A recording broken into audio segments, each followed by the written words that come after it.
Now it's time to move on. Breaking news out of the way. We are joined on Yellowhammer Radio, as we are each and every Tuesday, by our friend Cord Sachs. Cord Sachs joining us here, one of the founders of Fire Seeds, and we've had just a great conversation going on each and every week with Cord Sachs. 15 years there, recruiting and leadership development experience. Launched Fire Seeds to recruit dynamic leaders and install leadership development strategies and helping that world-changing business. Cord, how you doing today, man? Great, Scott. Great, Andre. How you guys doing? We're doing well. Living the dream. Awesome. Well, we're glad to have you on the program. Yeah, we're ready to get rolling, man. Let's help us out. We always are seeking help because, well, I feel like I always need help, Cord. And especially this week, Scott's come under fire for some of his tendencies and persnickety things that I maybe have incorrectly attributed to him being a millennial. Mm-hmm. So maybe you could direct us in the right way on that. Well, I too have thought, based on being around Scott, that he definitely has the tendencies of a millennial. And so 1981 to 2000, that's the range you fit in that, Scott? Yep, I do. 82, brother. Late 82. Late 82, so an early millennial. So hey, I am talking to an expert. So you are actually the first time I've been called an expert, Cord. I like it. Absolutely. And so, Andre, I won't even ask your age, but let's just pick on Scott. Wise choice. So Scott, she's older Scott than me. is our millennial expert today. Generation IY. I'm a Gen Xer, so I'm right before you, 1965 to 1980. But boy, you guys have a bad rap, Scott. I know. And see, I'm on the upper end, and I'm still put in the category of all the millennials, and they do get a bad rap, sometimes rightfully so. Yeah. There's lots of myths about it. Well, they are. They're convinced, and I think us, especially us Gen Xers that come in right before, and I'll tell you, the boomers don't know what to do with them. The generation before me, those born before 1965, they have no idea what to do with someone like yourself and the way you think and the way you act and the way you work, especially at work. Yeah. That's where millennials drive the boomers crazy. And Gen Xers are having a bit of a hard time with them as well. I think there's some myths. I think there really are some myths out there. And do you think they're true, though, about millennials? Do you think those myths are true, Cord? Well, let's ask you, because right. I think you're the resident expert now because you fit in the range. And so, the number one biggest myth, and this is kind of I think what millennials get labeled with more than anything else, is that you're entitled, Scott. Mm-hmm. You're just naturally entitled. What do you have to say about that? Do you think that's true?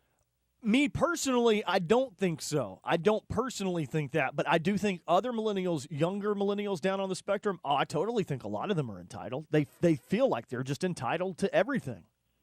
Okay. Andrea, do you agree? I mean, as you experience entitlement, and how so? Well, I don't know that they're actually voicing it in the sense like you owe me, the government owes me, society owes me. I don't think so. I think that they've been raised in an incredibly luxurious lifestyle compared to 50, 60, 70 years ago. And so that naturally brings in expectations for a certain way of life that may not be guaranteed in the future. Does that make sense? You ding, ding, ding, ding. You're exactly right. I mean, they're a product of us parents that have raised this generation to have access to a lot of information. They have, Scott, you've been told since you were born that you could do anything. Your parents gave you a lot of freedom. Right. You were given trophies for everything that you competed in. And so you think you should get a trophy for everything. Then. Exactly. My parents told me I could be anything. You're right. And I was going to be an astronaut. And if that didn't work, I was going to fall back and be a brain surgeon. See, I can do anything, Cord. And so the myth is that they're entitled. They're really just ambitious. They are very ambitious. They have been set up to really think, I can go out and change the world. The question's not why do I do that, it's why not? Because I've been empowered, and you know what else I have, and I'm really better than anybody else at, is leveraging this thing called technology, and I've got all the information at my fingertips. Why couldn't I go out and change the world? Right. And so I'd say not entitled, but ambitious. Myth number one. Okay. It's good for you to explain this to us so we don't come in with a negative viewpoint on every millennial. You're right. When you put it that way, you have a better understanding of where they're at least coming from. Well, that was just myth number one. There's got to be more myths. What's the next myth? We'll keep going. We'll see how long we go. We're going to do a couple weeks on this. So, okay. Number two, millennials are just disloyal. they're just not loyal. They don't stick around long. Everybody's saying, how do we retain millennials? They're so disloyal. Is it a myth? Is it true? Yeah, I don't agree with that one, even personally or the other millennials out there, because I know a lot of them that are just go-getters. Like I think our generation are go-getters. We're the generation, Cord, that we get out of college after 4 years. It's like, oh, I don't want to go to work in a factory. Oh, there's no job that matches my degree. So my generation, we just start a business. We create something ourselves. That's what I did. That's what my generation has done. I don't think that. No, I don't think so at all. Yeah, and I think you're right. I mean, that goes along with the ambition that I was just talking about. But millennials, they're not disloyal. They do want to be mentored, though. Here's the deal: millennials are relationship skeptics. All right, because relationships, they've been connected relationally to a broad range of folks in their lives since very little because of the smartphone, and so they can spot an ingenuous or an unauthentic relationship a mile away. And so they are longing for deep relationships. They've experienced social media and the times where it's surface related. They're repulsed to surface related relationships. And so if they're ever seen as a project or if they're managed, yes, they're very disloyal to being managed as a thing or a process. But what they truly desire is they want to be mentored. They want to be in an organization. Totally. They want to be a part of an experience where you're going to invest in them. And so the myth is they're not disloyal. They're very teachable as long as you're willing to invest in them and expect them to invest in others. I agree with that one 100%. Interesting. Yeah, so, all these employers that are thinking, how do I draw in these millennials? They want to be invested in. Yep. And if you'll give them a track and show them, hey, if you come work for me, here's how you're going to grow. Here's how we're going to empower you with new skills and opportunities, and it doesn't even have to relate to their pay grade. And so they're not disloyal. They just want to be invested in. That's not a bad thing. The last time I checked. No, not at all, man. Not at all. Right. That's very important. That's important that you're expressing it this way, because disloyal, from the get-go, you start out with a negative expectation out of them, but seeing it the way you're describing it changes everything. Yep. Yeah. Okay. Let's do number 3. Let's see if we can get through 3. All right. Millennials are they're so independent.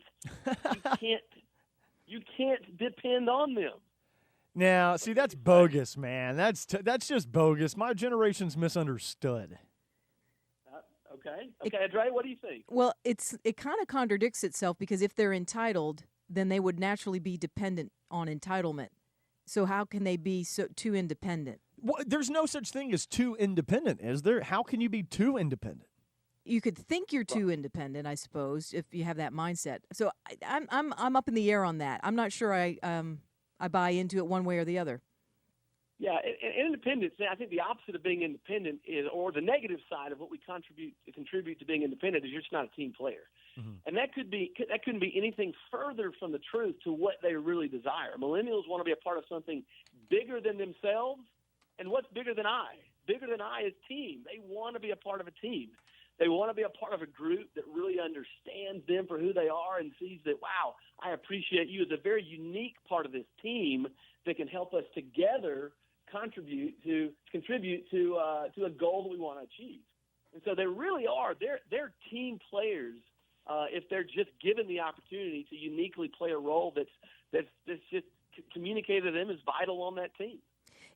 So a big deal. It sounds to me, Cord, as you're describing the millennial, that maybe the older generation is looking at them and seeing them somewhat engrossed in social media and technology in a greater way than we experienced growing up, and we automatically conclude that they're totally engaged in it, and we don't recognize that if we put an effort forward, we can pull them out into human relationships that's going to be satisfying on both ends.